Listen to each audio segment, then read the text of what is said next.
Hey yo, what's up guys? Your boy Bansky here, back at it again with another delicious video. And today we're going to be watching the story explained of Choo Choo Charlie's. Now if you don't know what Choo Choo Charlie is, Choo Choo Charlie is a horror game that essentially is built around an ancient creature that has a spire-like figure, but is completely covered up by a train. And of course, I don't want to explain the whole lore because I don't really know. That's the whole reason why we're watching this video. But so far, we're just gonna watch this video. I think it's called by the Gaming Badger. If I'm completely correct. Yes, the gaming beaver. Sorry, damn, I fucked that up. Gaming beaver. And yeah, apparently he's decided to break down the story as much as he can, you know. And I'm just gonna dive deep into this thing. And yeah. And you guys already know that on this channel, we're going to pretty much just be doing very simple things. We're going to be pretty much just reacting to random videos for the most. I'm going to do try not to laugh challenges all the time. I'm going to try to do that most of the, well, not all the time. I should say most of the time. But most of the time, we're going to do that. Try not to laugh challenge. And, sorry. But, yeah, let's just hop straight into this delicious video. Oh, hold up, before we start, let me get my headphones. 1 minute later. All right.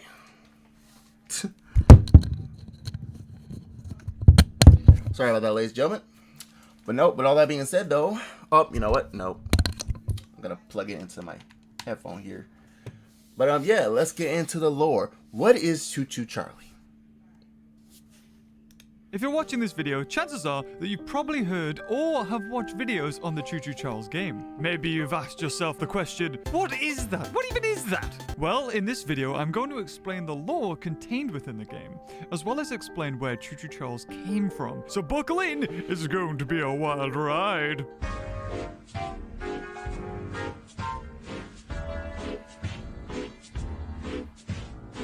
Your adventure starts after you get a phone call from a man named Eugene. From the first line, it's presumed that you've had contact with Eugene before. He goes on to explain that there is something on the island that would be worth your while, and just to let y'all guys know, I'm pretty sure I already tell y'all this, but I just want to make this clear. I have never played the game yet. I have bought the game, and I do intend to play it. But if you want to watch me play Choo Choo Charlie's, just know it's going to be on my second channel, which once I have all set up, it's going to be a link in the description below. Just want to let you know. a great addition to your museum, which is apparently going out of business. It's presumed you're an archivist, as that's what everyone says you are. Either that or you're a monster hunter. Monster hunter. Monster hunter. Archivist museum person. On the way to the island, Eugene informs you that you're going to be hunting a giant train Giga Spider hybrid, and that the residents of the island have been planning its demise for some time now and have everything in order. As you step onto the island of you find a train which you end up taking control of, the previous owner of which was killed by Charles a while ago, so that bodes well. But this isn't any old train, no! This one has guns!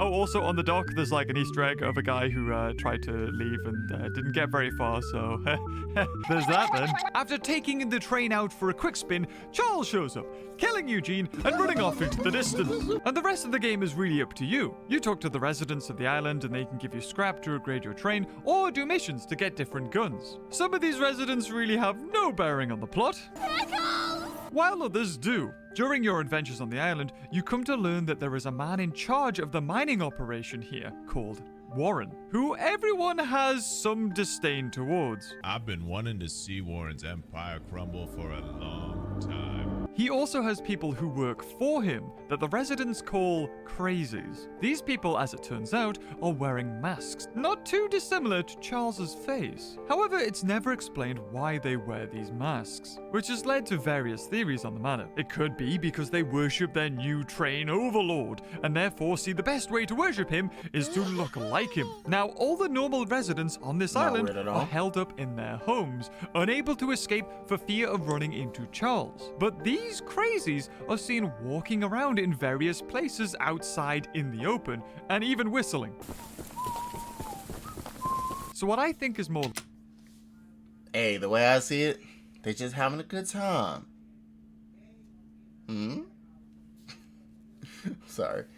likely the case is that they found a way to not be attacked by Charles, and that's by pretending to be him. And the only people we see Charles attack are both Eugene and Warren, who don't wear masks. So that wasn't a very wise idea now, was it? There's even a room where you can see all the different masks hanging up that these workers wear. However, I think it's more likely that this is probably an Easter egg, showcasing all the various incarnations Charles has went through during its design process. Before landing on this one, the villagers have an idea to lure Charles into a mortal battle by gathering the 3 eggs and placing them in the temple in the middle of the island. We believe there may be a way to get Charles to commit to a mortal battle. However, the mining company owner Warren Charles III has placed armed guards around these eggs and their locations. So your mission now is to gather those eggs and start a final battle with Charles, avoiding, dying in the process.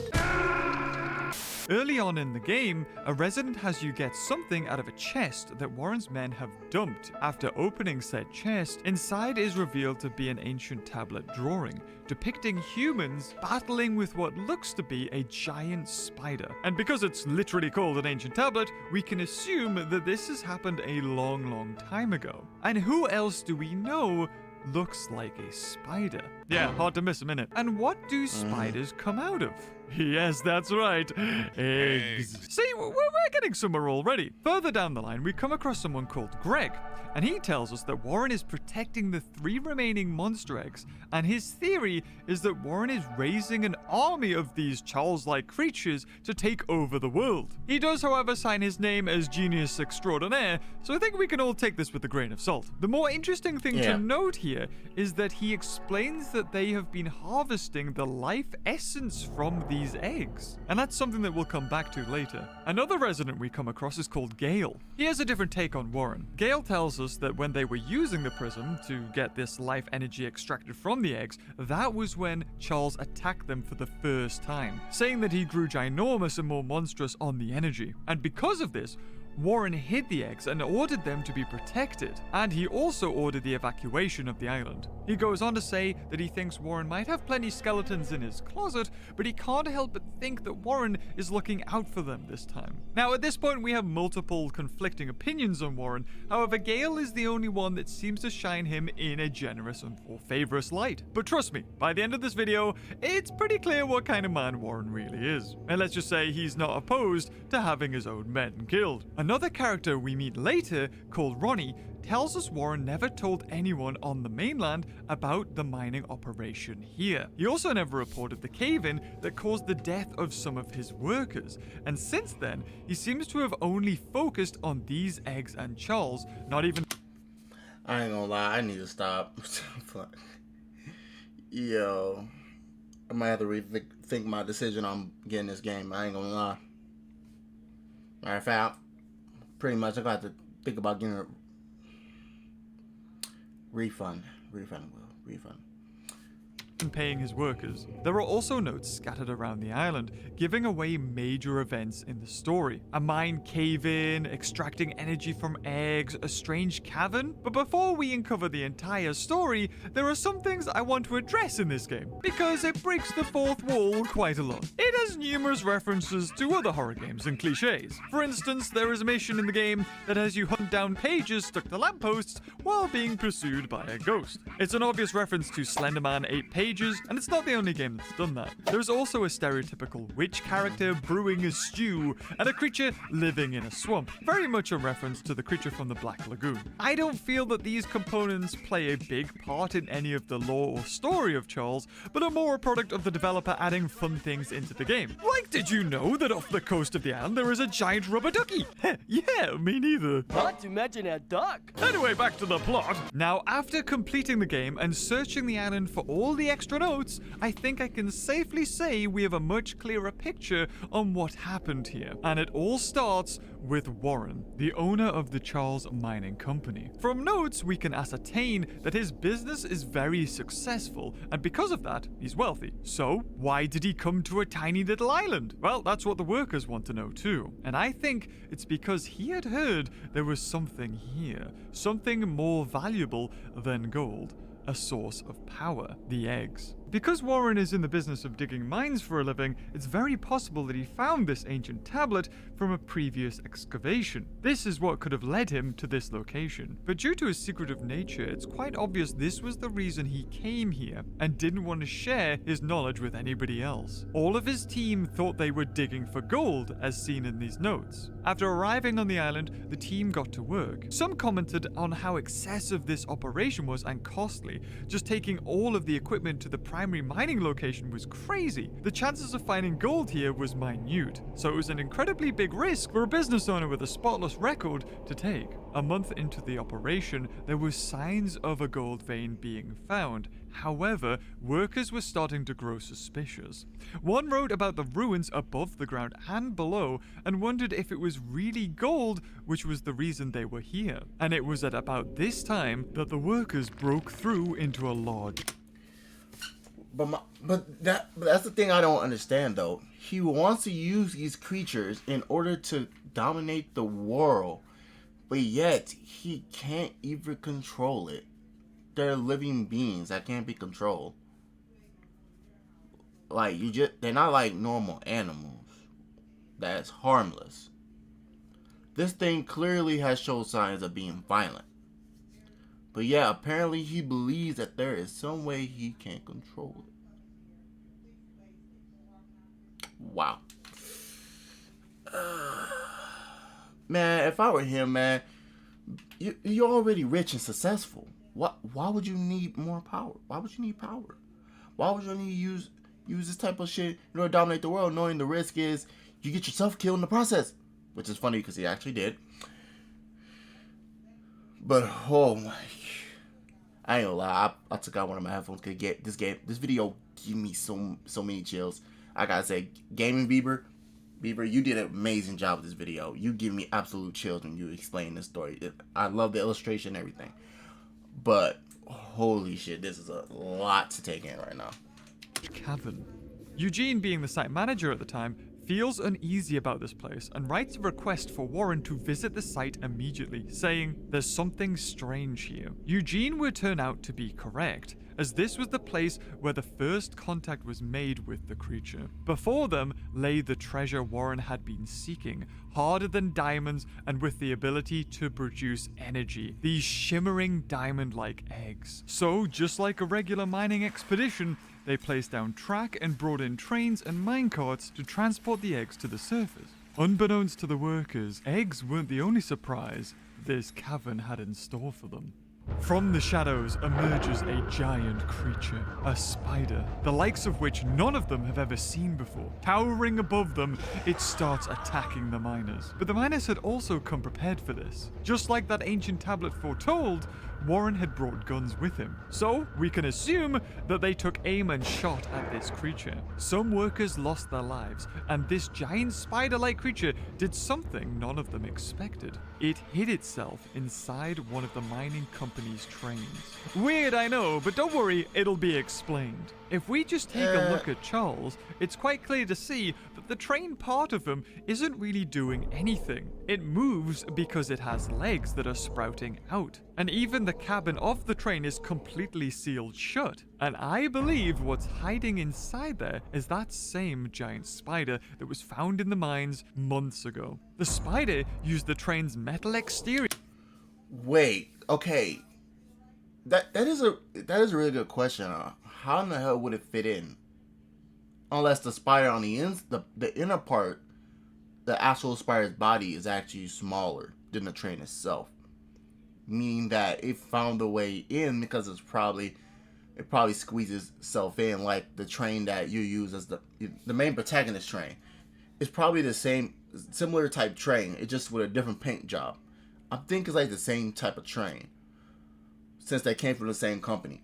So could you can clearly tell, like, hold on, I don't know if and you guys I can believe what's hiding inside there is that same giant spider that was found in the hold up. out. Where was and even where the was it? cabin It was- of the train is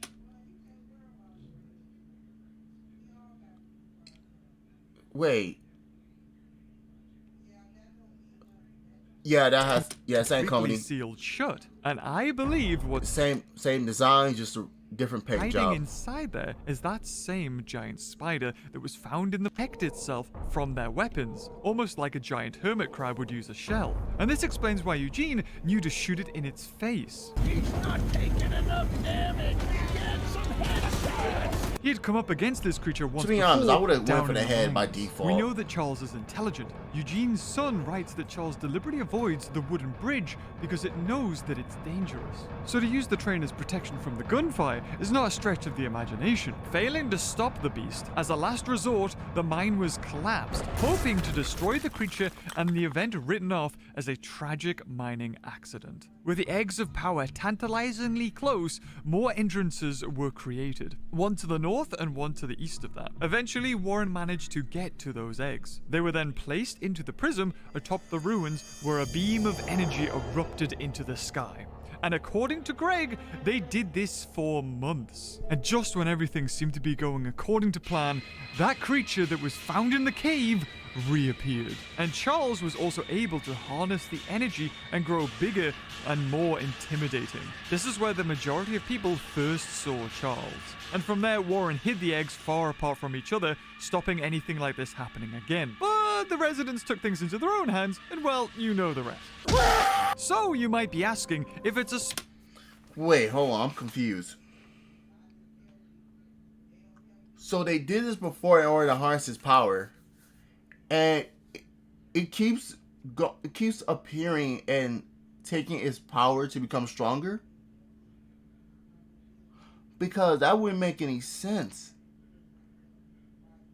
To me, that really wouldn't make any sense. Unless it's like a different spider. It can't be the same spider. If this keeps happening where the residents keep killing him and stuff. Hold on, I gotta rewatch that.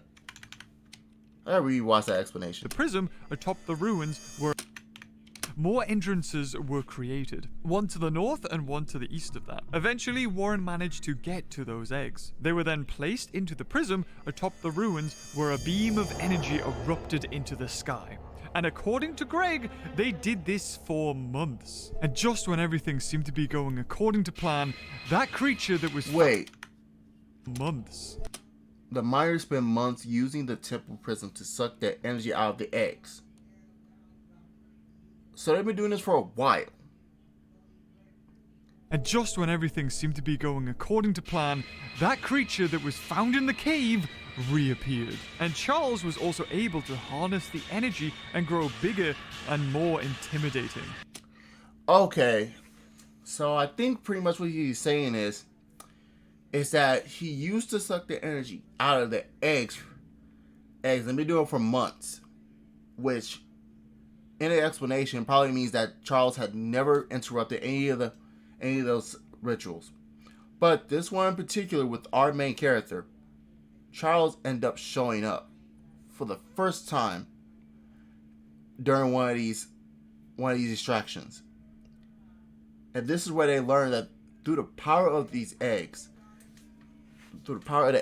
you can literally power him up by accident, leading to the final battle. Which it had to be the final battle because he's literally technically like the main antagonist, the big baddie of the game.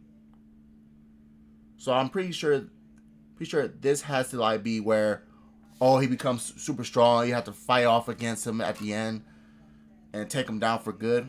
Since he just said the residents decided to take it into their hands and just splatter him. This is where the majority of people first saw Charles. And from there, Warren hid the eggs far apart from each other, stopping anything like this happening again. But the residents took things into their own hands, and well, you know the rest. So you might be asking, if it's a spider, why out of nowhere can it just take control of a train? Well, the clue has been right beneath everyone's feet this whole time. The island. Arenarium. A weird name, at least that's what I thought, and a quick Google search later reveals that the island is actually named after a fungus. In particular, a species called Angiodontium arenarum, and there is something I'm pretty sure he butchered that, but who knows? I'm not that smart. special about this fungus. Unlike normal fungi that feed off rotting materials, this one prefers to eat insects, and in particular, spiders. Its spores land upon a spider, and once they take root, they bore deep inside it, eating it from the inside out, and then emerging ready to spread its spores and start the cycle again. The references to spiders in this game is plentiful. And what else looks like a spider? A certain red demonic train does. Now, I don't believe that Charles is a fungus. This reference to a fungus that grows inside of another host is the link between the Charles Mining Company and this prehistoric giant spider creature being able to get inside one of the trains and possessing it. Evidence of multiple rail cars can be found in the notes, like this one from Theodore, which tells us he used his beautiful old mining train to push a spare rail car into the canyon. Even in the scrap heap, there is an old train rusting away, and it's exactly one of these trains that Charles managed to crawl into. And that's why at the side of it, it says Charles Mining Company, the exact same logo that appears on our train at the start of our adventure. And at the Called it. end of the game, Charles is killed, blown up on a bridge, and then impaled on a spike. There is one thing that Warren says to us just before he ends up, biting the proverbial train dust. You don't know what you're doing. Now, it is very possible that he's found out some information that hasn't been brought to light, and after Charles is killed, we still see that there are caverns filled with these monster eggs under the ground. One of them shaking as if it's ready to hatch any second. Maybe it's the death of Charles that's gonna now bring all of these creatures to life, or just that this one is actually gonna be the next Choo Choo Charles. It's hard to say. But if we're being honest, The rise of Choo Choo Charlie 2.0. In other words, pretty much from fuck. Why am I stuttering so hard? Pretty much what he's trying to say is that there's a possible chance that there is a second game coming out of Choo Choo Charlie's, even though I kind of doubt that. Shit. I kind of doubt that. That's all I gotta say. Fuck this game was a passion project made by one developer, which means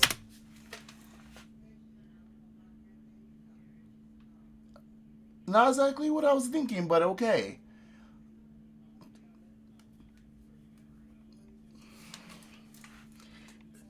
Yeah, there might be a second game, might not be. It says only one developer who. Oh boy. Hey, all I gotta say is, if you're gonna create a second game to this, like a continuation, because you got the I think you got the perfect setup, based off the explanation of the story. You got a perfect setup to start a Choo Choo Charlie's 2. I'm telling you. And this Choo Choo Charlie's 2 is gonna be even more scarier. Well, it could be more scarier. Just it's all a developer. He need a whole development team. That's all I'm saying. If you want to go bigger than Choo Choo Charlie's, man, you gotta get a whole team, bro. Hit them up with like a Big Bang type of shit. So there's only one person who really knows the true story to Choo Choo Charles. So what do you think? Did I explain everything, or is there something else I missed that maybe might make an add to the story? But again, it's just a theory. A beaver theory. Before we wrap things up here, I want to give a massive shout out to my friend Excited for creating those beautifully horrific illustrations of Charles in the cave. I did, however, give him some pretty good reference images, it has to be said. This game was an absolute pleasure to play, and if you haven't already picked it up, I will leave a link in the description to where you can buy it on Steam. Having pieces of lore. Alright, I'm just gonna end it right there. We're not gonna go too far. But now, guys, if you enjoyed this video, make sure you like the video. If you want to see me watch more videos like this, make sure you go down in the comment section if you got anything to say about me or content I'm uploading, or you got any recommendations yourself. And subscribe if you love the channel. That's all up to you. Not forcing you. Don't worry. It's free. Okay? And you know how we Americans love it. We like that capitalism, you know what I'm saying? We like to monetize everything, but don't worry. As a good American citizen who really doesn't take capitalism too seriously, I will let you hit that subscribe button for free. And yeah, I'll catch you guys in the next video. Peace out, everybody. Deuces.